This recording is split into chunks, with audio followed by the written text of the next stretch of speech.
Hello everyone, welcome to Delhi UPSC Secrets. Today, as a part of ancient Indian history, we are going to discuss the Vedic age. Vedic age started around 1500 BC and it goes till 500 BC. Like any other aspects of ancient Indian history, Vedic age is also having certain sources. The primary sources are the literary sources called Vedas. And we also have excavated some potteries and all to talk about this particular period. Whatever the source it may be, it all starts with the Aryan migration. Many sources talks about this Vedic period and migration of Aryans. Now, who are these Aryans? Aryan is a word which literally means noble people, and it is basically people who speaks Indo-European languages are considered as Aryans, and are all Aryans do not come under one single race. Racially, they are different. But these are all the people who speak Indo-European languages, and Sanskrit is also one of those Indo-European languages. So, primarily, Aryan is a linguistic term and not a racial term. Aryans' arrival into the Indian subcontinent have brought many changes within the subcontinent, like new languages, religious traditions, Sanskrit, and social structures, and all. Many people believe that different people have different views with respect to the home of Aryans. When it comes to people like Bal Gangadhar Tilak, in his book called The Arctic Home in the Vedas, he actually believes that the place or the home of Aryans is Arctic region. And there are many debates and discussions that happened with respect to the path and what you say called origin of Aryans. And the most acceptable path of Aryan migration is that these people have started in the Eurasian steppe region, somewhere in the central or southern part of present day Russia. And they started migrating, passing Bolan Pass, Khyber Pass, and finally they have reached the northwestern part of India. Now, there are many theories of Aryan migration. Some people believe that when Aryans migrated, it was the decline of the Indus civilization which is happening. And when it comes to the acceptable theories of Aryan migration, we actually believe that Eurasian steppes are the home of those Aryan people. And they actually passed Khyber Pass, Bolan Pass, and reached the northwestern part of India. But in the colonial era, there is one earlier theory, earlier historians who believed that invasion theory of Aryans, which says that Aryans invaded the northwestern part where they were, where they overthrew the native Indus Valley people, and that have led to the decline of the IVC. But later, the modern theories reject that particular thing, and they believe that Aryans migrated peacefully, and also assimilated with the indigenous people in the Indian subcontinent. Now, finally, when Aryans started migrating, they first went through the Khyber Pass and Bolan Pass. Then they entered into the northwestern Indian region. So that region is nothing but the Sapta Sindhu region, which is called as the land of seven rivers, which includes modern day Punjab, Pakistan, and North India. The Sapta Sindhu region is mentioned in Rigveda. And when it comes to the Sapta Sindhu region, we all knew the Indus River and its tributaries. The five important tributaries of Indus River is something which is a part of Sapta Sindhu. And we have another river called Saraswati River, which is the present day Gaggar Hakra channel, which is a part of Sapta Sindhu region. Now let us have a detailed view of Sapta Sindhu region. Earlier, there used to be Saraswati River, which is now nowhere present. It dried up. Now, Sapta Sindhu region includes river Indus, which is called as Sindhu River in the Vedic literary texts. We have the Swat River, which is mentioned as Suvastu River. We have Kabul River and Kurram River, which is named as Kuba and Kruma in the Vedic literature. It means people called with that particular names. Then the five most important Indus tributaries are Jhelum River, which is also called as Vitsata River, and we have Chenab River, which is called as Askini River, then Ravi River or Purushini River, then we have Bias and Satluj, which are nothing but Vipers and Shutirdi, sorry. So these are the names that were mentioned in the sources or Rigveda, which first talks about the geographical knowledge of Aryans. It means Indus and tributaries and that particular northwestern India, they're all mentioned in the Vedic texts. People also talk about some mountainous regions there as well. And in Rigveda, India is mentioned as Bharatavarsha, Jambu Dvipa, with many more names.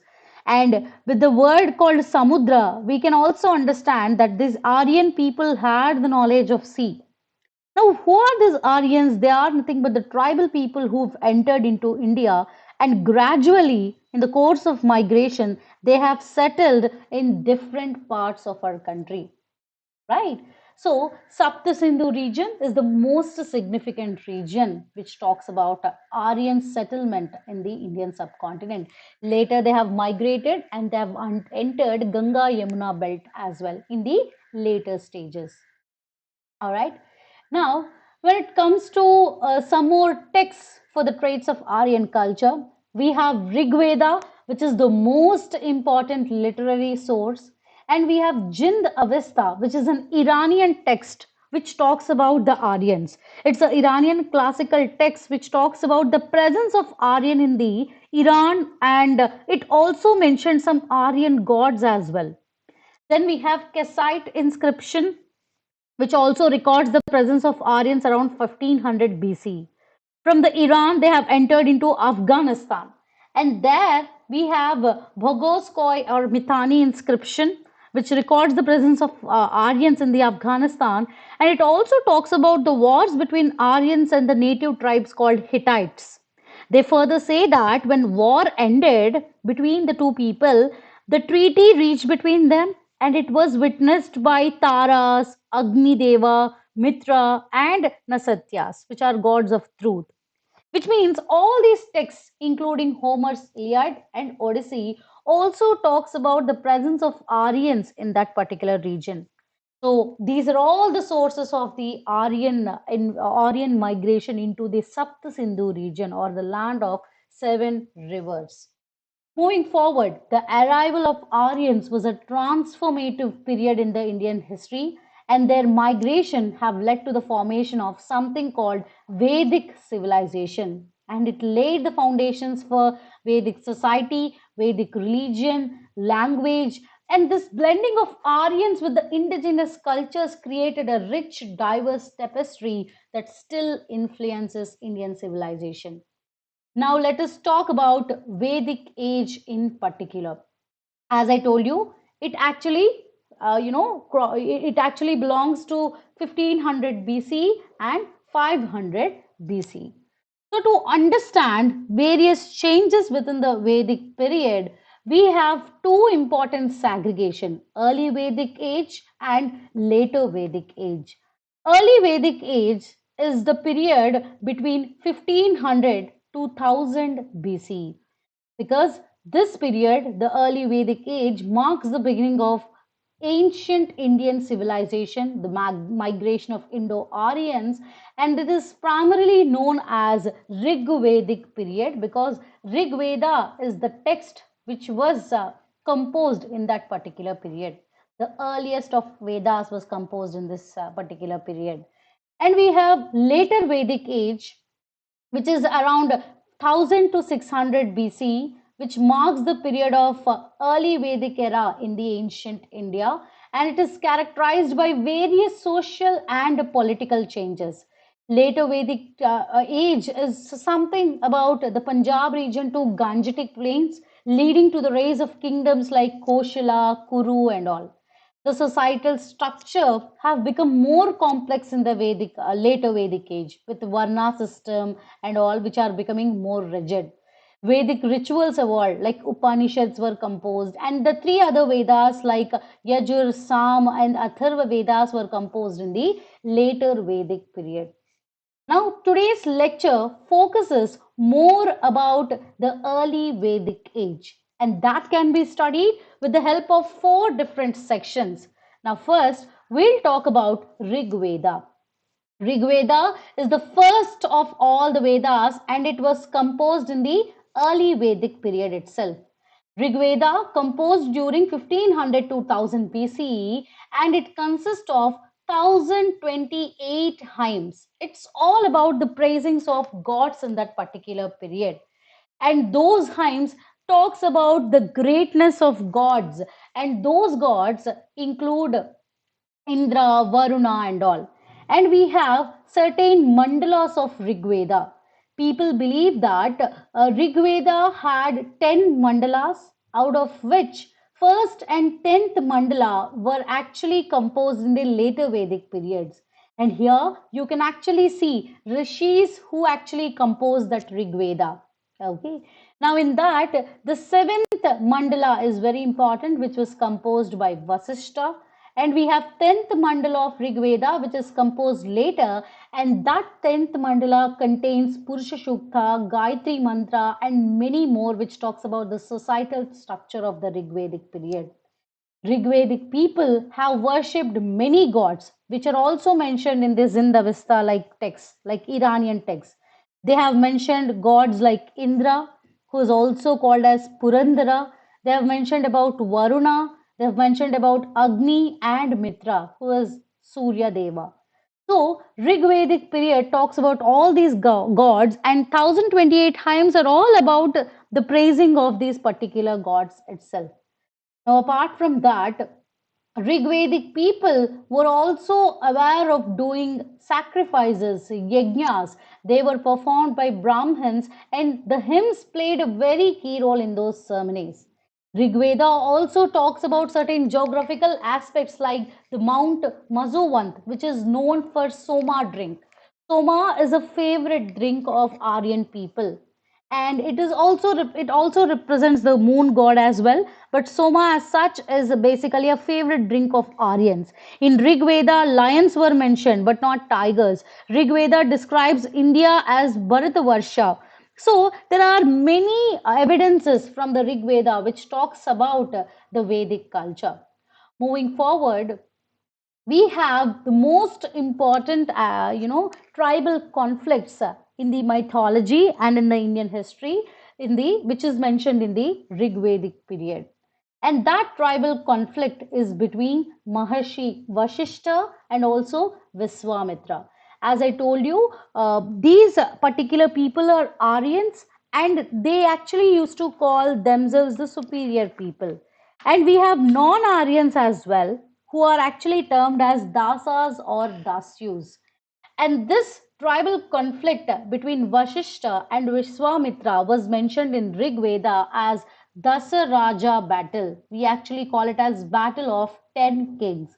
It is basically a battle between the Bharata tribe people. It was a conflict between Bharata tribe, who was led by King Sudhas under sage Vasishta, and there is a opposing confederation of 10 kings which includes Indo-Aryan and also non-Aryan tribes under Vishwamitra, and those tribes are Purus, Yadu, Thruvasha, Anu, Druhya, Pakta, Bhalana, Alina, Shiva and Vaisadan.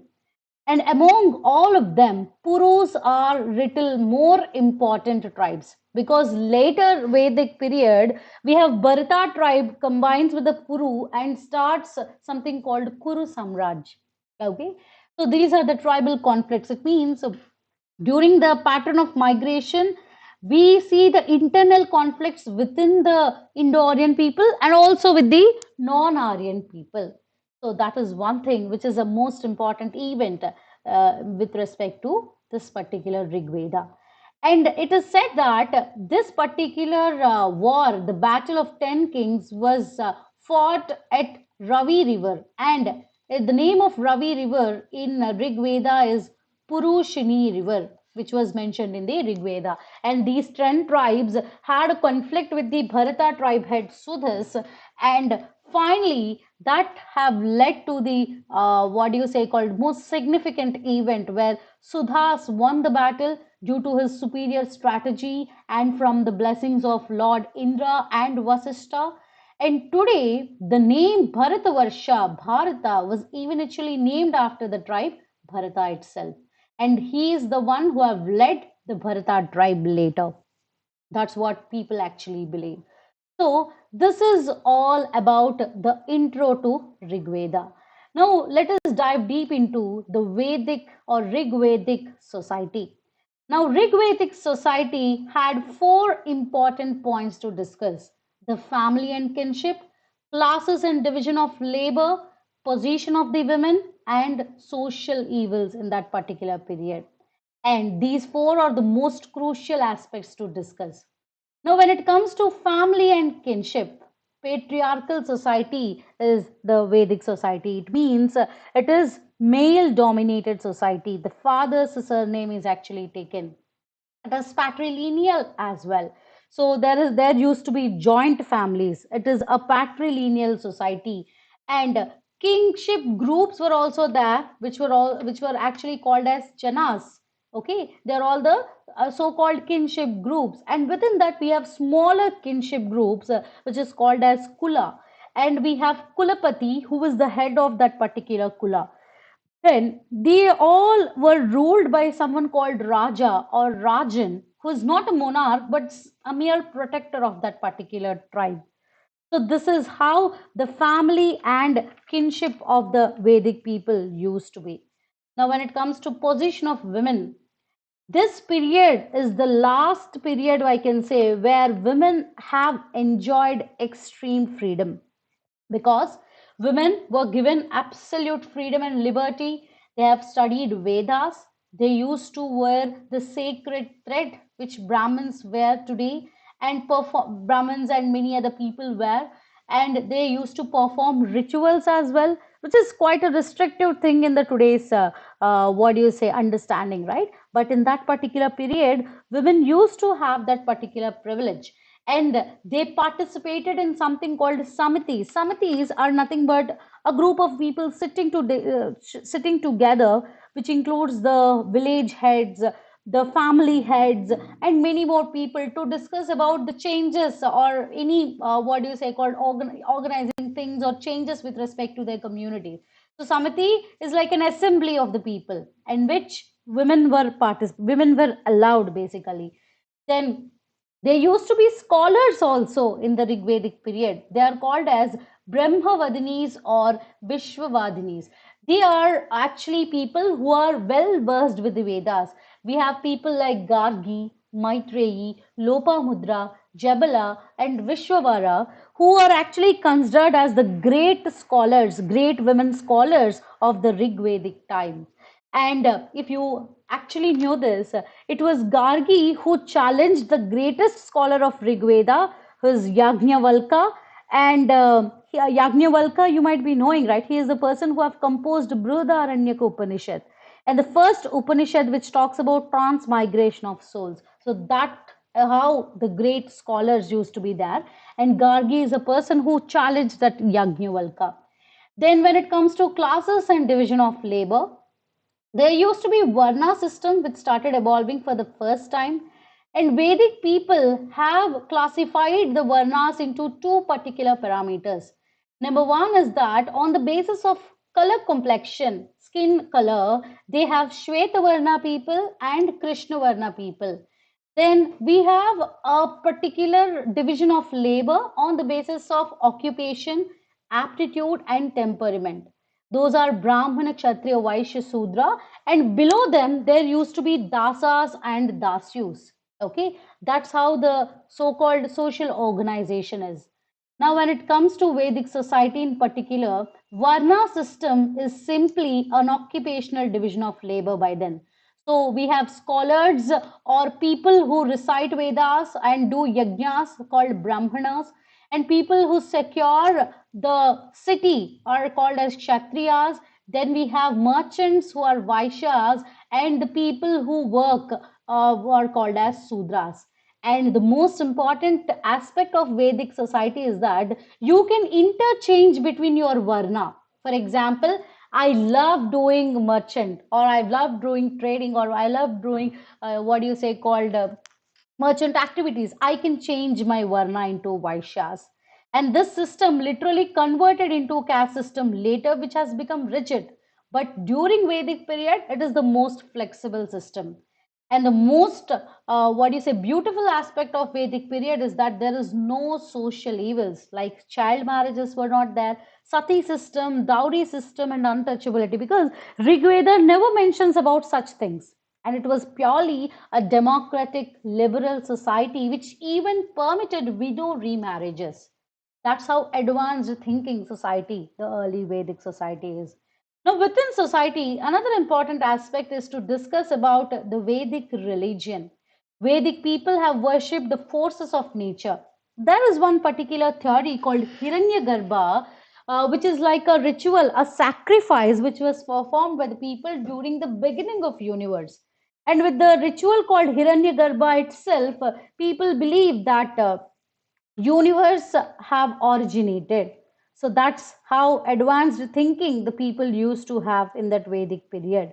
And Vedic people, as I told you, have followed something called monoism. Monoism means God is one. Monotheism is different, guys. Monotheism means God is one but without form.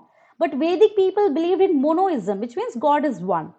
They believed in forces of nature, and they also believed in the earliest gods who belongs to the celestial, aerial, and terrestrial regions. Now, among the gods that Vedic people have worshipped, it was Lord Indra, who is called as Purandhara, who is also called as the destroyer of the forts, who was worshipped. And then we have other gods like Varuna, who is a god of aerial sphere and who actually regulates the universal orders. Then we have Agni Deva, who is a god of terrestrial sphere. Around 220 verses were written in Rigveda about him. And we have Soma, who is a god of moon, okay, moon god, who is a god of nourishment, which was mentioned in the ninth chapter of Rigveda. Then we have Ashwins, they were the gods of herbs and medicines. And we have Rudra, who is Pasupati Deva in the Indus Valley civilization, is called as Rudra in this particular period. Lord Shiva it is. And we have Savitri, who is a god of cosmic energy. Then Usha, a beautiful princess of dawn, and she is also worshipped. And we have Aranyani, who is a deity of wild animals. It means they're all worshipping the forces of nature, the light, the water, the fire, the forest, the medicinal plants, etc. etc. This is how the Vedic religion used to be. So that ends our discussion of something called Vedic society. Now let us dive into the Vedic economy. Vedic economy is basically a pastoral economy that thrived on the cattle population. And secondly, they actually cultivated crops like vriha, which is nothing but rice, then goduma, which is nothing but wheat, yava, which is barley. They are all cultivated in the Vedic period. Then there is no external trade and commerce properly seen. No cities were present, no towns. It is basically a pastoral economy. It's a rural society, I can say. Then they manufactured black pottery ware, red ware, and oak colored pottery ware. And trade was carried through barter system. And along with that, we have some terminologies associated with this particular economy, which is called as Nishka. Nishka is nothing but gold. Nishka, which is nothing but gold. We have Satamana, which means silver, which were used for Satamana, which is silver, which is used for transactions in that particular period. And people actually believed in having more number of cows. Cow was given lots of importance in the Vedic period. And in search of cows, they also have waged some wars as well. Okay, so anyway, now that is all about the Vedic economy. Now, when it comes to Vedic polity, how the things were organized, It was basically a tribal polity where people were actually termed as Jana or Ghana. Generally, it was a hereditary monarchy. However, there were elected monarchs as well for the republican states. And the major person in this society is Rajan, who is best among the equals. He is called as the king of that society, you can say. And next to him, we have Gopa, who is a protector of the region. And we have Ganapati, means Gana means the group of people, right? Ganapati, which is nothing but the head of Gana or Jana or tribe. So these are the names that were mentioned. Later, the king was assisted by a group of people called Purohit, the chief priest, then Yuvraj, the crown prince, and Senani, he was nothing but the chief commander. And king was supposed to abide by the decisions of Samiti. As I told you, Samiti is nothing but group of people where they engage together and they'll talk about certain developments. The decisions of Samiti were final and binding on the king. Now let us dive deep into some more aspects of this particular assemblies. The king was controlled by powerful legislative assemblies in the Vedic period. They are called as Sabha, Samiti, and Vidhata. Sabha is nothing but a group of scholars, elderly people like head of the families, head of the clans, and all who come together and discuss where women are not allowed. It was only confined to the head of the families and all. As I told you, it is a patriarchal society. Probably only men were involved in Sabha. Then we have some other thing called Samiti, as I told you, which involves the people like women. Then one of the part of what do you say called kingdom or king is the village called Grama, which is the lowest unit, and it was headed by a person called Gramani. Then we have some more people like Vishyapatis, means group of gramas form VIS. This vis is nothing but group of gramas. And we used to have a head for this grama, which is called as Vishyapati. Moving forward, the Vishya level, we have assemblies. What do you say called Vidhatas, we say. It is nothing but a tribal assembly at village level. So you have gramas, then few gramas, we have gramas, and few gramas turn into one particular village, which is called as Vis. And you used to have Vishyapati here, and for gramas you have Gramani. And all these particular villages or gramas or all these things were headed by someone called Rajan or Raja. And this particular person's decisions are not final, they are based upon the Sabha, Samiti, and this Vidhata's decisions. Vidhata is nothing but a tribal assembly. Please remember that. Okay. Then there was no formalized, centralized tax collection system in the Rigvedic period. The economic and political structures were largely based on voluntary contributions. It means there is no mention of particular tax system in this particular period. So there used to be two different taxes which are voluntarily basically given. One is bhaga, which is more a customary share rather than an enforced tax, and it is usually given by the wealthier members of the society. Then we have something called bali, which was a voluntary offering or a tribute by the people, especially the wealthy members of the society. And it was not a tax imposed by a force, it was like a gift offered by the people in appreciation of the king's protection. So finally, this is how the early Vedic society used to be. I hope you have understood from the beginning of Aryan invasion to the texts that were talking about Aryans and also the Rigveda, the gods that were worshipped, the society which is much more advanced than today's society, then the economy which is pastoral, and finally, this is how the political organization of the Vedic period. So that's all about the early Vedic discussion. Thanks a lot, everyone, for attending this session. Sooner we'll meet. Thank you.